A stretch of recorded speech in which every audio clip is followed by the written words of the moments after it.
Capítulo primero. La nueva fuente de energía. Sección 4.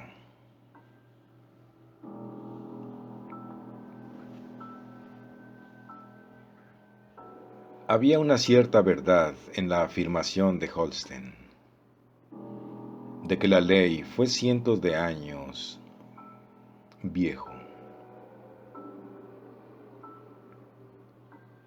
En relación con el pensamiento actual y las ideas ampliamente aceptadas, era algo arcaico.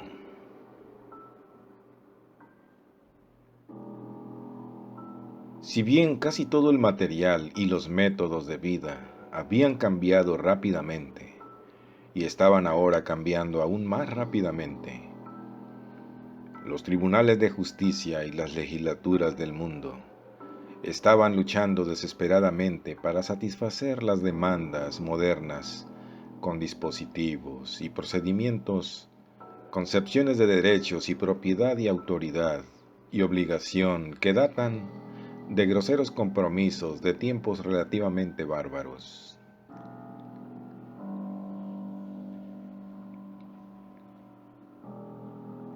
Las pelucas de crin y los vestidos anticuados de los jueces británicos, sus tribunales mohosos y sus modales autoritarios, eran de hecho sólo los indicios externos y visibles de anacronismos más profundos.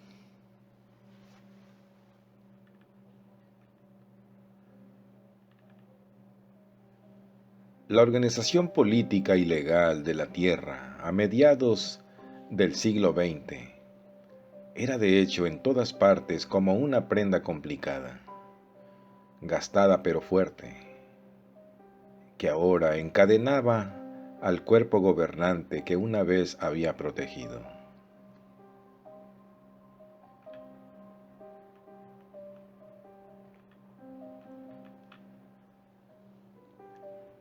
Sin embargo, ese mismo espíritu de publicación franca y librepensadora, que en el campo de las ciencias naturales habían sido el comienzo de la conquista de la naturaleza, estaban en funcionamiento a lo largo de todos los siglos XVIII y XIX, preparando el espíritu del nuevo mundo dentro del cuerpo degenerado de los viejos.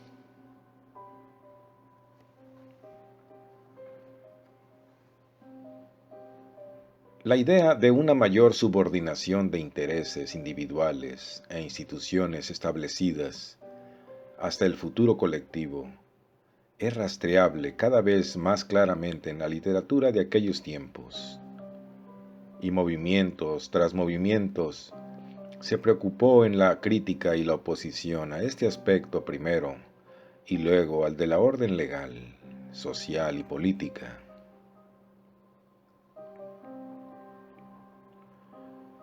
Ya a principios del siglo XIX, Shelley, sin un trozo de alternativa, está denunciando a los gobernantes establecidos del mundo como anarquistas, y todo el sistema de ideas y sugerencias que se conocía como socialismo, y más particularmente su estado internacional, débil como era en propuestas creativas o cualquier método de transición, sigue siendo testigo del desarrollo de una concepción de un sistema modernizado de interrelaciones que deberían suplantar la maraña existente de ideas legales propias.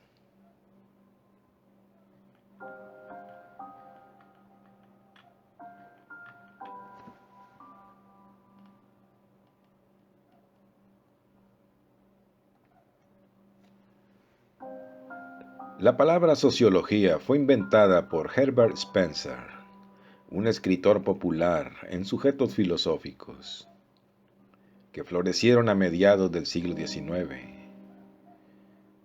Pero la idea de un estado planeado como se planea un sistema de tracción eléctrica, sin referencia a aparatos preexistentes, sobre líneas científicas, no se aferró fuertemente a la imaginación popular del mundo hasta el siglo XX.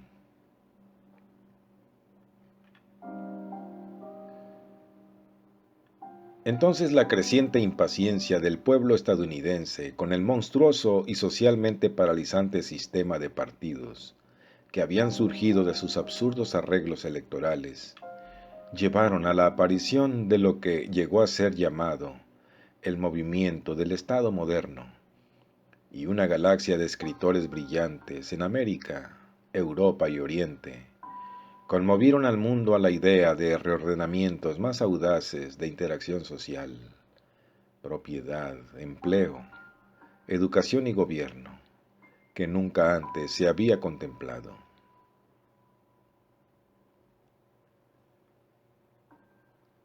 Sin duda, estas ideas de Estado moderno eran en gran medida la reflexión sobre el pensamiento social y político de la vasta revolución en las cosas materiales que había estado en progreso durante 200 años, pero durante mucho tiempo parecían no tener más influencia sobre las instituciones existentes que los escritos de Rousseau y Voltaire parecían haber tenido en el momento de la muerte de este último. Estaban fermentando en la mente de los hombres y solo necesitaba tales tensiones sociales y políticas a medida que la llegada de los mecanismos atómicos provocó. Los empujó hacia adelante abruptamente, hacia una comprensión cruda y sorprendente.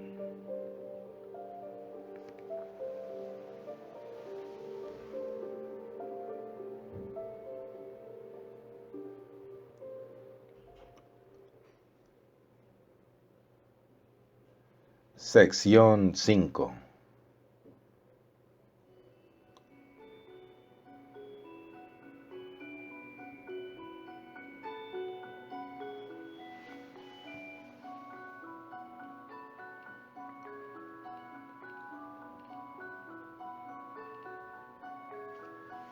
Wander Jare, de Frederick Barnett, es una de esas novelas autobiográficas que fueron popular a lo largo de la tercera y cuarta décadas del siglo XX. Fue publicado en 1970 y uno debe entender Wander Jare más bien de una manera espiritual e intelectual que en un sentido literal. De hecho, es un título alusivo que lleva al mundo de regreso al Wilhelm Meister de Goethe, siglo y medio antes.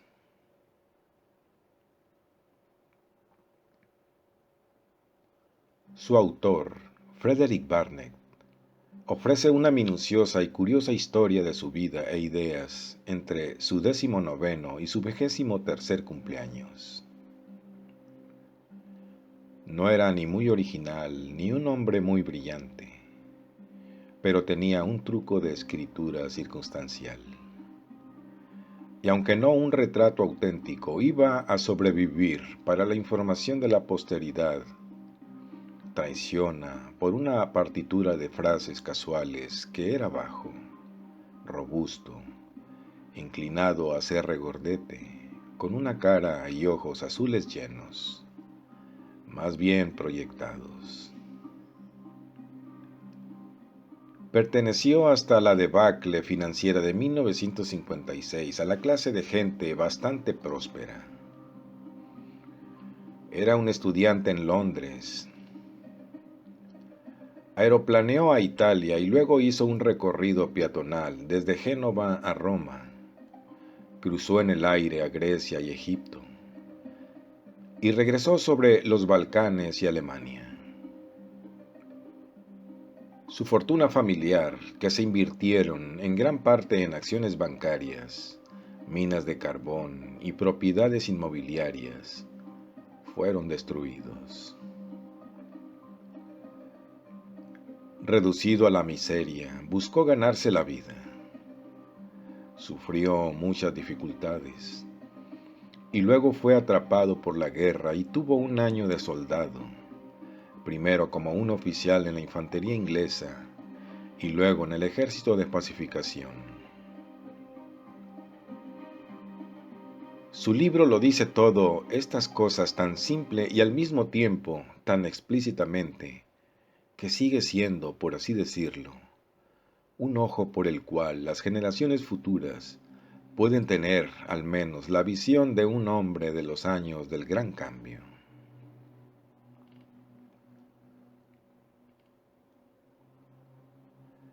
Y él fue, nos dice, un hombre del Estado moderno, por instinto, desde el principio. Él respiró estas ideas en las aulas y laboratorios de la Fundación Carnegie, escuela que se elevaba, una fachada larga y delicadamente hermosa, a lo largo de la orilla del Támesis, frente a la antigua dignidad de Somerset House. Tal pensamiento estaba entretejido con el tejido mismo de esa escuela pionera en el renacimiento educativo en Inglaterra. Después de los habituales años de intercambio en Heidelberg y París, se dedicó a la clásica escuela de la Universidad de Londres. La antigua educación llamada clásica de los británicos pedagogos, probablemente la rutina más paralizante, ineficaz y tonta que jamás haya existido. Vida humana desperdiciada. Ya había sido barrida de esta gran institución en favor de métodos modernos. Y aprendió griego y latín también como había aprendido alemán, español y francés, de modo que los escribía y hablaba libremente, y los usaba con facilidad inconsciente en su estudio de las civilizaciones fundamentales del sistema europeo, que eran la clave.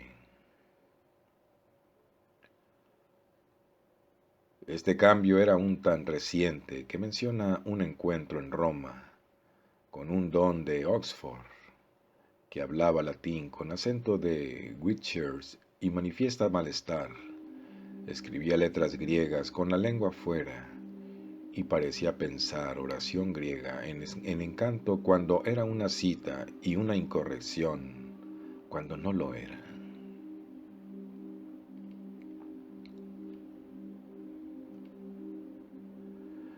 Vernet vio los últimos días de las máquinas de vapor de carbón en los ferrocarriles ingleses y la limpieza gradual de la atmósfera de Londres, a medida que los fuegos de carbón marino que crean humo dio lugar a la calefacción eléctrica.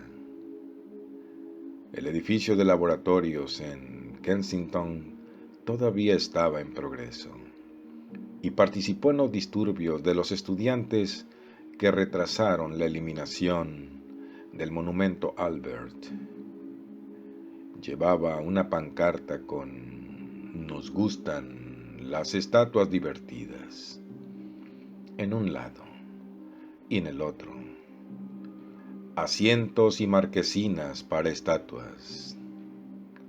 ¿Por qué nuestros grandes difuntos deberían pararse en la lluvia?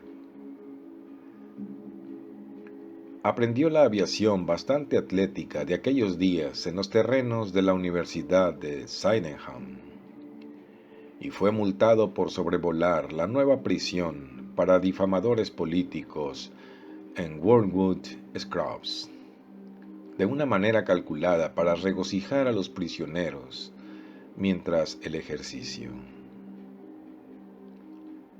Ese fue el momento del intento de supresión de cualquier crítica al público.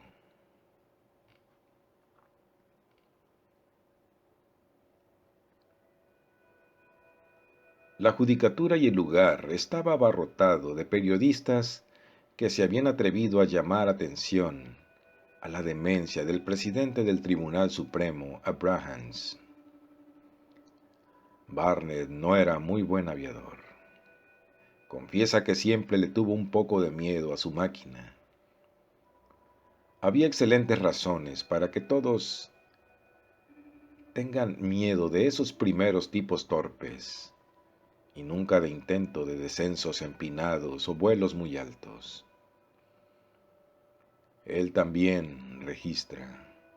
Era dueño de una de esas motocicletas impulsadas por aceite cuya torpe complejidad y extravagante suciedad todavía asombraba a los visitantes del Museo de Maquinaria en South Kensington. Él, menciona, atropella a un perro y se queja del ruinoso precio de los gallos espantapájaros en Surrey. Spatchocks, al parecer, era un término del argot para las gallinas aplastadas.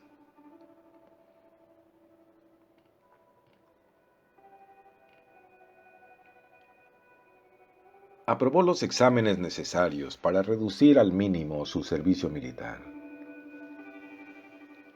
y su falta de cualquier calificación científica o técnica especial, y una cierta precoz corpulencia que obstaculizaba su aviación, indicó a la infantería de línea como su esfera de formación. Esa fue la forma más generalizada de ser soldado.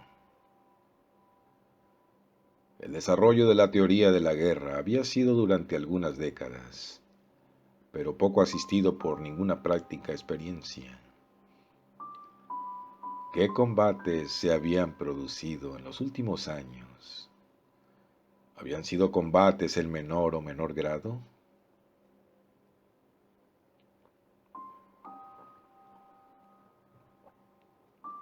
Estados incivilizados, con soldados campesinos o bárbaros y con un pequeño equipo de inventos modernos, y las grandes potencias del mundo se contentaron con la mayor parte para mantener ejércitos que sostenían en su organización más amplia las tradiciones de las guerras europeas de 30 y 40 años antes. Estaba el brazo de infantería para el que pertenecía Barnett, y que se suponía que debía luchar a pie con un rifle y ser la porción principal del ejército. Había fuerzas de caballería, soldados a caballo, con una proporción de la infantería que había sido determinada por las experiencias de la guerra franco-alemana en 1871. También había artillería, y por alguna razón inexplicable, gran parte de esto fue todavía tirado por caballos. Aunque también había en todos los ejércitos europeos un pequeño número de ametralladoras con ruedas construidas de tal manera que pudieran pasar por encima de tierra. Además, hubo grandes desarrollos de la rama de ingeniería, preocupados por el transporte motorizado, la exploración de motocicletas, la aviación y similares.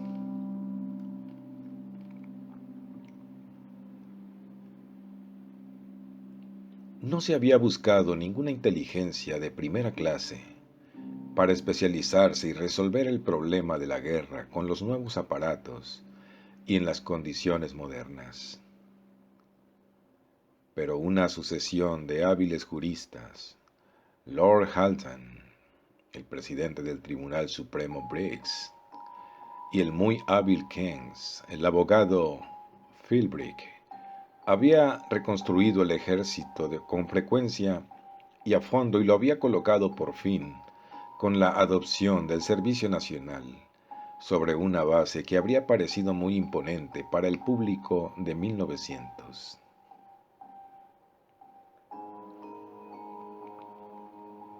En cualquier momento, el Imperio Británico podría ahora poner 1,25 millones de soldados discutibles en la Junta de Weltpolitik.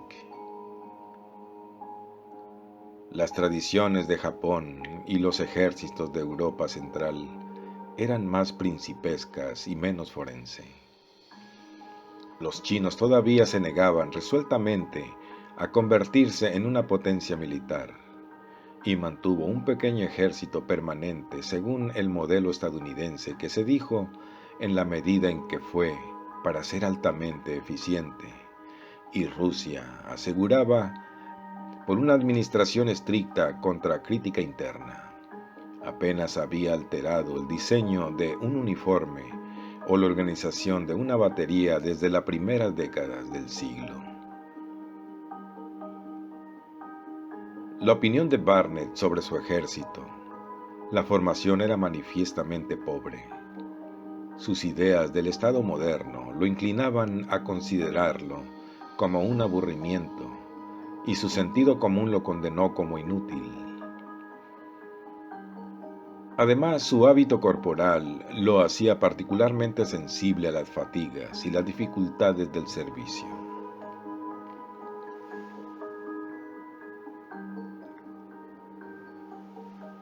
Durante 3 días seguidos salimos antes del amanecer, y por ningún motivo terrenal, sin desayuno, relata.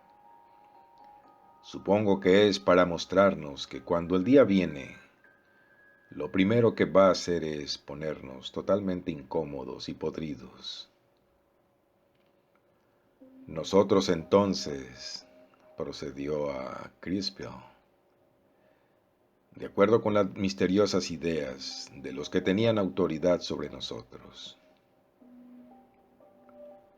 El último día pasamos 3 horas bajo un sol cálido temprano, que se elevaba sobre los 8 millas del campo hasta su punto al que podríamos haber llegado en un ómnibus o motor en breves minutos y medio. Lo hice al día siguiente en eso, y luego hicimos un ataque masivo contra atrincheramientos que podrían habernos disparado a todos 3 veces si solo los árbitros les habían dejado.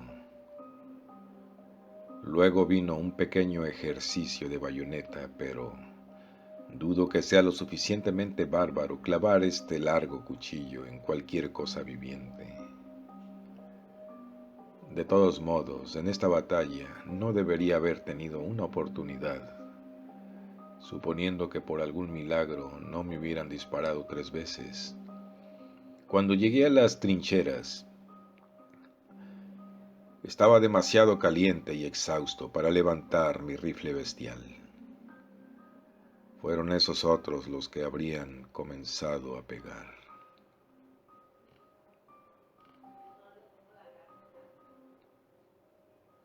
Durante un tiempo fuimos observados por 2 aviones hostiles. Luego vino el nuestro y les pidió que no lo hicieran, y aún se desconoce la práctica de la guerra aérea. Muy cortésmente desistió y se fue e hizo inmersiones y círculos de los más encantadores. Descripción sobre Fox Hills.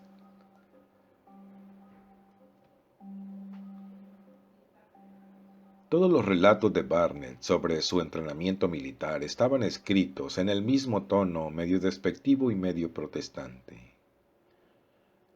Opinaba que sus posibilidades de participar en cualquier guerra real eran muy leves, y que si después de todo participar estaba destinado a ser tan completamente diferente de estas maniobras de paz que su único camino como hombre racional sería mantenerse tan observadamente fuera del peligro como él podría hasta que hubiera aprendido los trucos y posibilidades de las nuevas condiciones. Él afirma esto francamente. Nunca ha existido un hombre más libre de falsas heroicidades.